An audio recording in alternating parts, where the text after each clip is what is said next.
On a rendu justice, on a rendu hommage, on a fait que leurs proches étaient encore vivants, que la justice française s'en souciait et que la justice française a indiqué que ces soldats de la paix, les deux premiers morts de l'affaire de l'opération Licorne en 2003, sont morts tués par des rebelles armés dans la zone dite de confiance, une zone où ils n'auraient jamais dû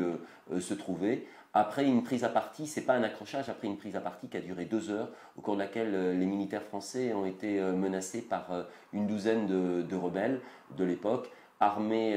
de lance-roquettes, armés de fusils mitrailleurs, et c'est une rafale d'un fusil mitrailleur au bout de 2 heures qui a mortellement atteint l'auxiliaire sanitaire, Fabien Rivière premièrement, et ensuite un militaire du 1er régiment d'infanterie de marine, le caporal Dupré.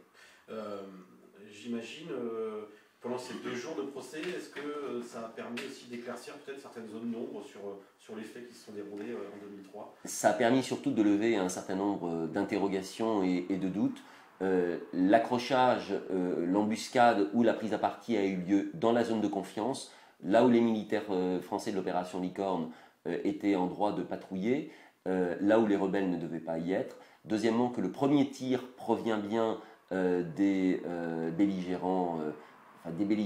L'opération Licorne, c'est absolument pas une opération de guerre, hein. Donc c'est d'ailleurs la raison pour laquelle il y a eu la tenue d'un procès, puisqu'on n'était pas en guerre, c'était une mission de paix. Et troisièmement, le fait que Ivoire Amani Touré, qui était l'accusé jugé par des faux criminels qui s'est évadé à l'occasion du conflit post-électoral en avril 2011, a bel et bien tiré le premier avec le fusil mitrailleur, suite auquel il y a eu une riposte, mais malheureusement 2 militaires sont restés sur les berges du lac de Kossou.